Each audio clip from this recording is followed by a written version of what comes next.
Hey friends, so I'm going to share a little bit more about how to work through that struggle that you have, that personal struggle, how to work through it daily. What does that time look like? So in your handbook, we talked a little bit more about Dr. Caroline Leaf. She's a neuroscientist and she's a Christian. And she talks a lot about how God transforms our mind and how in the Bible in Romans chapter 12, verse 2, it says, be transformed by the renewing of your mind. So how do we renew our mind? Well, the way the brain works is that every time we think something, it carves a little path in our brain. And the more we think it, that deeper that path goes. And then it's just like a rut. You know what it feels like to get stuck in a rut in life where you're just doing the same thing over and over again. That happens with your brain too, in a way of thinking or feeling.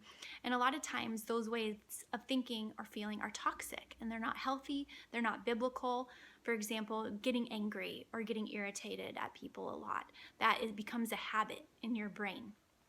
And so what we're doing is kind of setting aside time to rewire our brain, to be transformed by the renewing of our mind. And we're not doing this on our own. We're doing it with the Lord's help, with the Holy Spirit's help. Dr. Caroline Leaf says you can't do it without the Holy Spirit's power.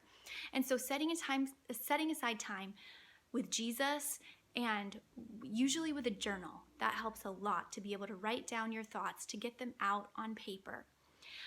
So she recommends 16 minutes a day. I don't remember why. You can read her book, but that was like the golden number. You might have to work up to that. When I first started, it took me a while to be able to focus for that long, which it's not even that long, but we're so scattered nowadays. We're so distracted. So you might start with 5 minutes. Set the timer on your phone for 5 minutes and then gradually work up to 16 minutes. And maybe eventually you can even go longer.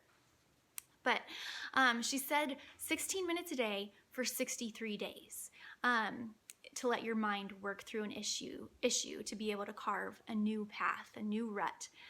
So for the H2O group, you're going to be doing this every day for the whole 8 to 12 weeks. So once you set aside time, make sure it's quiet in your house or where you're at, no distractions, turn your phone on silent. Grab a journal or a piece of paper and a pen that you can work through these thoughts. So when you find your quiet spot and you have your journal, you just want to kind of process your day. Whatever struggle you're working on, notice how throughout your day maybe that struggle came up. For example, if you're struggling with worrying or anxiety.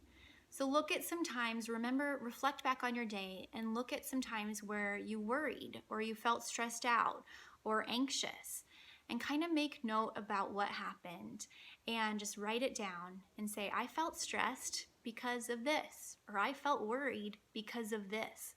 Write it out, just get it out of your brain. And then when you're looking at it on the paper, it's kind of outside of yourself, so it's not stuck in your head anymore. It's outside of you, so you can look at it from an outside perspective. And then you can kind of be able to apply God's truth to it. You can maybe say, I was really worried that we wouldn't have enough money for this thing. And so when you see it on paper, then you see that, well, I know that that's not something I should be. I shouldn't be worried because God says, or Jesus says that we don't have to worry about these things, that He always takes care of us. So as you begin to see the false belief or the toxic way of thinking, then you can be able to apply the correct way of thinking and start writing that down. Say, I don't have to worry because God is my provider. I don't have to be afraid because God is with me. I don't have to be angry because God is in control and He'll make everything work out for my good. I don't have to strive so hard. So once you get that out on paper and you start writing out God's truth and doing this day after day after day, just like working out at the gym, you begin to see small changes.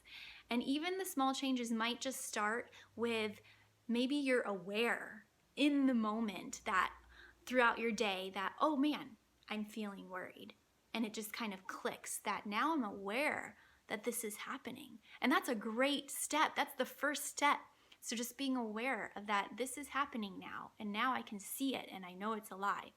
And then as you go on, the second step would be like, okay, now I realize that I'm getting worried, and I can kind of take that thought and I can look at that thought and look at it in my mind and say, I know that that's not true and that's not God's plan for me. So applying God's truth to that thought in the moment of like, God is with me. God's going to take care of me. I don't have to be afraid. I don't have to be worried. So that's a little bit more about what your daily time of working through your personal struggle should be. As you're working through it, pray about it too. As you write down the lies, that you write down, this is what I struggled today with. This, I was so mad at this person and I yelled at them, or I was just irritated with them and I couldn't get past it. As you're writing it down, ask God too, like, God, what do you want to say to me about this issue? What's your truth? And you can be looking through scriptures to find verses about anger or worry and seeing how God feels about it and who God is in it. Who is God to us in those times? He is our peace. He is our joy. So if you have any more questions about how to work through your personal struggle each day, please let me know. Contact us and we would be happy to help and to pray with you, and also bring it up to your H2O group members. Any struggles you had during the week, and they can also pray with you that the Lord would help you during that time. So God bless you guys. We love you and we are so excited to see God transform your life.